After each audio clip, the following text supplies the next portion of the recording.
नमस्कार पुण्य श्लोक अहिल्या भाई शो में आज हमने देखा बेटे की माँ के प्रति कड़वाहट और बेटी और सुनबाई बहू के मन में माँ के लिए अथाह प्रेम और सासू और माँ के मन में भी अपनी सुनबाई और बेटी के लिए प्रेम ही प्रेम।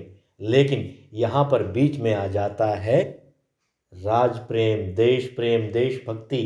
जी हाँ, नमस्कार पुण्य श्लोक इलेवन शो में आज हमने देखा कि देवी अहिल्या अपनी बेटी मुक्ताबाई के साथ में होती हैं और मुक्ताबाई उनसे कहती है कि वो वादा करती है, वचन देती है कि सदैव देवी अहिल्या के साथ में खड़ी रहेंगी, उनका सहयोग करेंगी, साथ देंगी हर मौके पर, हर स्थिति में।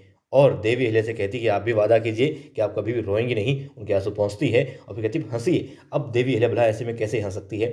फिर वो कहती है जैसे बचपन में आप मेरे को दूधी करती थी, मैं भी आपकी दूधी करूंगी। अब देवी अहिल्या हंस पड़ती है, फिर दोनों माँ बेटी गले लग जाती हैं और फिर से देवी अहिल्या की आंखों में आंसू आ जाते हैं। अब वो कहती हैं कि मुक्ता, अब तुम शादी लायक हो गई हो, जब तुम्हारी शादी हो जाएगी तुम मुझसे दूर चली जाओगी। तभी आ जाती है उनकी प्यारी सुनबाई मैना बाई। वो कहती है तो आई साहब, मुक्ता चली जाएगी तो मैं हूं ना, मैं भी कभी आपकी आंखों में आंसू नहीं आने दूंगी, सदैव आपके साथ ही रहूंगी, आपका सहयोग करूंगी, साथ दूंगी और आपके पीछे पीछे चलूंगी। अब देवी अहिल्या उन दोनों को गले लगा लेती हैं और कहती हैं तुम दोनों तो मेरा बल हो। और फिर दोनों इशारा करती हैं एक दूसरे की तरफ। तब देवी पूछती है भाई किस चीज़ का इशारा कर रही हो, क्या बात है, मुझे भी तो बताओ। फिर वो कहती हैं आप बताएं। फिर बताती है मुक्ताबाई कि वो जाना चाहती है अपनी सहेलियों के साथ में वन भोजन के लिए, लेकिन डकैतों का इतना खतरा है तो शायद आप जाने ना दें, बस इसलिए पूछने में थोड़ी डर रही थी। फिर देवी अहिल्या कहती है कि यूँ किसी के डर से हम जीना नहीं छोड़ सकते, तुम जाओ, बेझिझक होकर के जाओ और मैं ना तुम भी जाओ, अपनी सहेलियों के साथ जाओ, वन भोजन में खूब आनंद उठाओ, लेकिन तुम्हारे साथ में सुरक्षा के लिए कुछ सैनिक होंगे और तुम डरना मत, आनंद लेना, ठीक है। अब वो वहाँ से चली जाती हैं और महल में अब कुछ सैनिक जा रहे होते हैं लेकर के भोजन की सामग्री और बात कर रहे होते हैं, अरे जल्दी जल्दी चलो क्योंकि मुक्ताबाई कल वन भोजन के लिए जाएंगी। और ये बात पहुँच जाती है फिर सीधा उस किशन नायक के पास में, जो कि भीलों का सरदार है, डकैत भीलों का।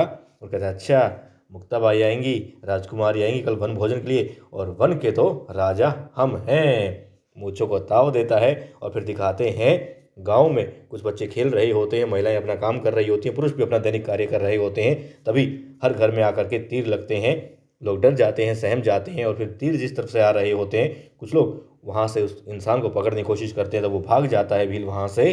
और फिर तभी आ जाते हैं मुखिया जी गांव के और देखते हैं उन तीरों को, तो क्या पाते हैं के साथ में खत होता है। खत में ये लिखा होता है कि जिन जिन घरों में तीर लगे हैं वो लोग आज रात को अनाज देंगे, रसद देंगे इन भील डकैतों को, और यदि ऐसा नहीं करेंगे तो फिर परिणाम भुगतने पड़ेंगे, जो कि परिणाम भयंकर होंगे, उनके प्राण हरे जा सकते हैं प्रियजनों के जिन घरों पर लगे हैं तीर। अब कुछ लोग विरोध करते हैं कि ऐसे थोड़ी हम अपनी खून पसीने की कमाई उनको दे सकते हैं। तब वो कहता है वरना परिणाम भुगतना पड़ेगा, अब क्या करें। फिर तो कहते हैं मुखिया जी अब तो आप ही सहारा हैं, आप ही कुछ सोचिए। अब मुखिया जी क्या सोचते हैं, जाहिर सी बात है देवी अहिल्या का नाम लेंगे और फिर पैगाम वहाँ पर पहुँचा देते हैं। और जब तक वो पैगाम उनके पास जा रहा होता है, महल में बात हो रही होती है इसी विषय पर कि देवी अहिल्या की बेटी मुक्ताबाई जा रही है वन भोजन के लिए। तुगो जी कहते हैं ऐसे कैसे जाने दे सकती हो तुम। देवी अहिल्या कहती है कि वो मेरी भी बेटी है, आप चिंता ना कीजिए, मैं आई हूँ उसकी, आप मामा है तो, और मुझे चिंता है कुछ सैनिक जाएंगे, सुरक्षा घेरे में ही रहेगी वो, आप चिंता ना कीजिए। अब वो कहते हैं मैं चला जाता हूँ, मालेरा को भेज दो, ऐसे अकेले ठीक नहीं है। फिर आ जाती है वहाँ पर मैना बाई कुछ सहेलियों को लेकर के, कहती है आई ये कुछ सहेलियाँ हैं जो तुम्हारा आभार व्यक्त करना चाहती हैं कि आपने वन भोजन में जाने के लिए हाँ कहा। वो कहती है इसमें आभार कैसा, जाओ आप लोग आनंद उठाओ, लेकिन सुरक्षा घेरे से बाहर नहीं जाना है, सैनिकों की नज़र के आसपास ही रहना है, उनसे दूर नहीं होना है, ठीक है। चली जाती हैं और फिर वहाँ पर रकमा बाई भी आ जाती है, वो भी सुन रही होती है कि आखिर चल क्या रहा है। अब संदेशा पहुँच चुका होता है, संदेशा कौन लाता है, दुष्यंत लाता है। और देवी रह पड़ती है फिर तुकोजी को देती है। और तभी तुकोजी तो वही बात कर रहे होते हैं कि भाई उनको अकेला भेजना ठीक नहीं है वन भोजन के लिए। अब तुकोजी कहते हैं अहिल्या या तो तुम मुझे जाने दो या फिर मालेरा को भेज दो। और तभी उठती है, खड़ी होती है, फटाफट आती है रकमा बाई, कहती है हाँ हाँ अहिल्या, वो उसका भाई भी है और वीर योद्धा भी है, उसे जाना चाहिए वन भोजन के लिए, उसकी सुरक्षा कर पाएगा।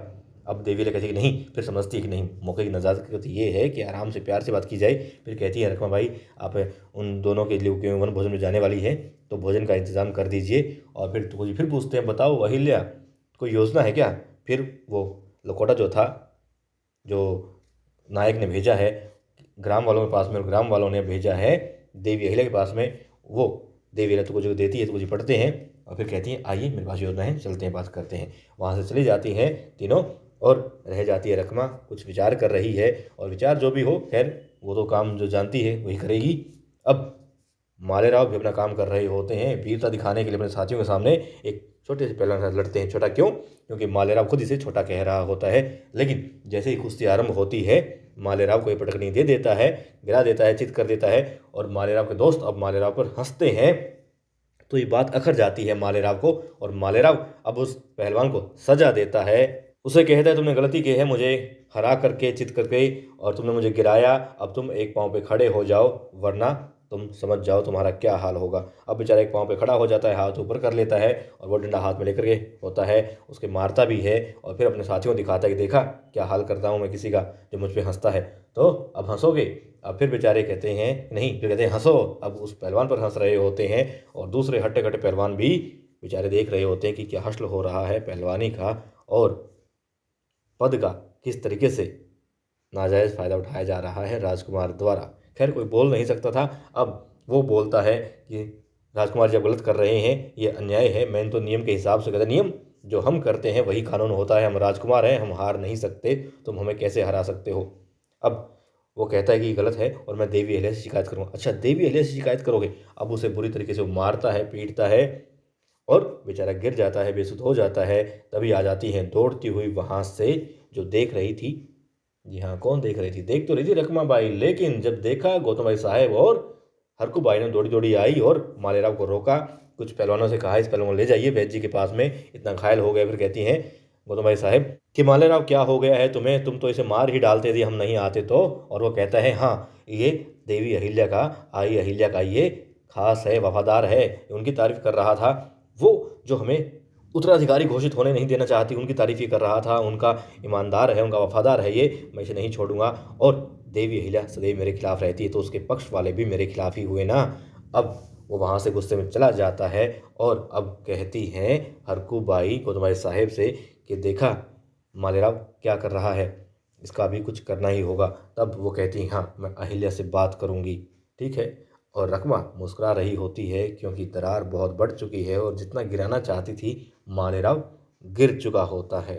और एक बात और, यहाँ पर भाग खड़े हुए मालेराव के दोस्त जो मालेराव के साथ में खड़े थे। क्यों खड़े हैं? क्योंकि वो राजकुमार है। बेशक कैसा भी हो, उनका भी कुछ ना कुछ फ़ायदा होता रहता होगा, बेशक किसी पर दबाव बनाने के लिए ही सही। लेकिन अब ये लोग क्योंकि मौकापरस्त हैं, भाग खड़े होते हैं। इनको सिर्फ बच्चा नहीं कहा जा सकता। इस बात से हमें सबक ये मिलता है कि संगत अच्छी ही होनी चाहिए जो हर स्थिति में आपके साथ में खड़ी हो। और अब दिखाते हैं देवी अहिल्या ग्राम में पहुंच चुकी होती है। मुखिया जी भी होते हैं, ग्राम वाले भी होते हैं। वो तीर देख रही होती हैं, पूछती हैं किस तरफ से आए, बताते हैं कि जंगली तरफ से तीर आए हैं। हम तो बुरा हाल हो गया है हम लोगों का। तो ग्राम वालों का कहते हैं कि वो जीना ही दुभर हो गया है, नए नए जो हैं षड्यंत्र रचे जा रहे हैं मालवा में डकैतों के द्वारा। कभी किस तरीके से परेशान करते हैं, किस तरीके से परेशान करते हैं। आप ही कुछ कर सकती है रानी साहिबा। हाथ जोड़ते हैं, कहते हैं हमें बचा लीजिए इन डकैत भीलों से। अब देवी अहिल्या कुछ योजना बना रही होती है और उस योजना का एक हिस्सा होता है मुक्ता बाई और मैना बाई का वन भोजन।